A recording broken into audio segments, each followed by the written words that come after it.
We know that human beings are unavoidably religious beings and unavoidably aesthetic beings.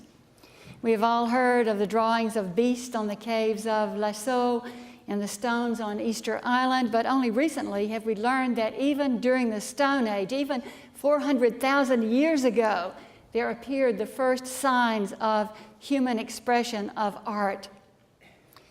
When I visited the Jewish Museum in Prague a couple of years ago, I saw the drawings by children who were in the concentration camps, drawings of faces and flowers and butterflies.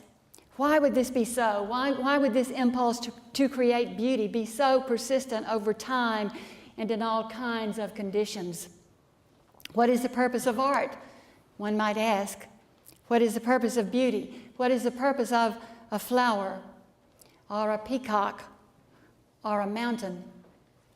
When the overcast skies are blessedly gone and we look up and we see Mount Hood shining in the distance and we catch our breath and we say to our companion, "Look, the mountain is out."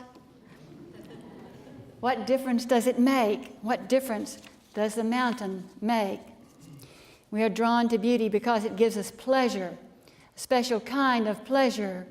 But why is beauty pleasurable? And why do we need it in the same way that we need food and drink and air and love? Perhaps it is because we live in chaos, without form, without promise, and we long for unity, harmony, balance in our lives. And these are the intrinsic elements of art. And so when we go to the museum and stand in front of a magnificent painting, our breathing slows down and we feel a sense of peace. And our conflicts and questions lift for the moment. The beast at the door lies down. Even if the work of art portrays something disturbing, if it has integrity as a piece of art, then meaning is made and order is restored, and we somehow feel less alone. Now, my favorite art form happens to be film because it combines visual beauty with the beauty of words plus a story which always carries its own power. Tonight, many of us will watch the Academy Awards on television. I know that I will. Now, in 2005, there was a surprising choice for Best Film. The winner was American Beauty. And I say surprising because generally the winning film is widely popular and not necessarily great art. Whereas this was a difficult film and an important film. If you haven't seen it, it's one of those must-see films. Now, in this film, Ricky and Jane are entering into a relationship. Ricky is a solemn, serious young man. He's been videotaping Jane since Jane moved next door. We see Jane through his eyes, and we see that she is beautiful. But she does not see herself as beautiful. In fact, she says that she's saving up for a boob job. Now, Jane reveals herself to Ricky, and he, in turn, begins to tell her his feelings, something that he has been unable to do with his parents or anyone else. In one scene, he shows Jane a video he has made of a plastic bag being blown in the wind, and it just goes on and on and on. It's just a simple plastic grocery bag dancing in the wind, but it is beautiful and moving beyond words. He tells Jane, "That's the day I realized that there was this entire life behind things, and this incredibly benevolent force that wanted me to know that there was no reason to be afraid, ever." Ricky uses video to escape from his abusive home life and to focus his attention on that which transcends the pain he feels from the world he finds himself heir to.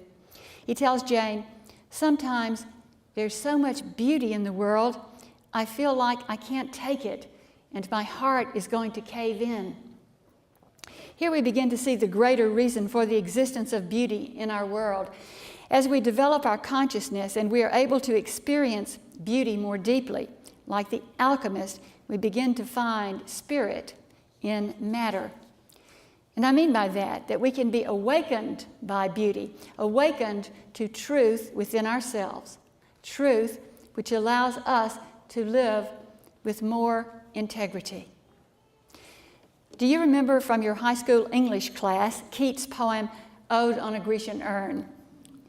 The final lines are ones that many of us had to memorize, but there are lines which scholars have argued about ever since they were written. They go like this: beauty is truth, truth beauty, that is all you know on earth and all you need to know. What does that mean? For me, these lines mean that beauty draws us to itself. Draws us to itself because it touches the divine within us, and because it gives us a sense of order and harmony, and that is a kind of truth about the universe, this order and harmony that we sense in beauty. It lets us know that there is a transcendent something beyond any pain or grief or loss that we might experience, something that is eternal, something that cannot be lost. Last weekend, the Buddhist teacher John Tarrant was here at the church to give a workshop, and during that workshop he referred to a friend of his who had undergone torture years ago. He said that the friend reported to him that there was something within him that could not be touched, no matter what his tormentors might do. There was something that transcended the pain, the humiliation, the fear. Nothing could touch. This, of course, is what the Jesus story is about. It's not about a dead person rising up out of the ground intact. No. It's about something within that stays alive, something that transcends anything that can be done to us. Call that something what you will.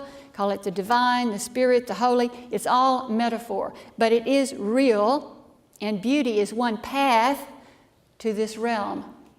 It is a way that transcends our imagined separateness and tells us otherwise, tells us that we are one. Unfortunately, in American culture, we have commercialized beauty. We have ripped it from its spiritual moorings and put it up for sale. Let me speak of a couple of ways we have done that. In the first place, we have allowed individualism to run amok through our cities and towns so that in most places, anyone can build any ugly thing they wish to, of any proportion, of any color, of any design, and place it in front of all of our eyes to see.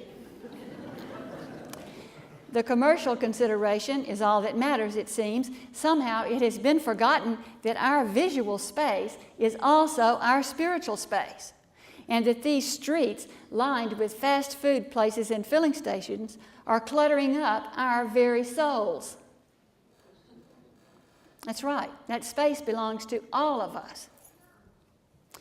Then in recent years, huge amounts of capital have been transferred from the public sector to the private, leaving public parks and open spaces, public art and graceful public housing wanting, while the money goes into gated communities, private swimming pools, and McMansions built by people who have more money than consciousness. The result is, of course, alienation and isolation, exactly the kind of deadness that Lester and his real estate-driven wife were caught up in the film American Beauty.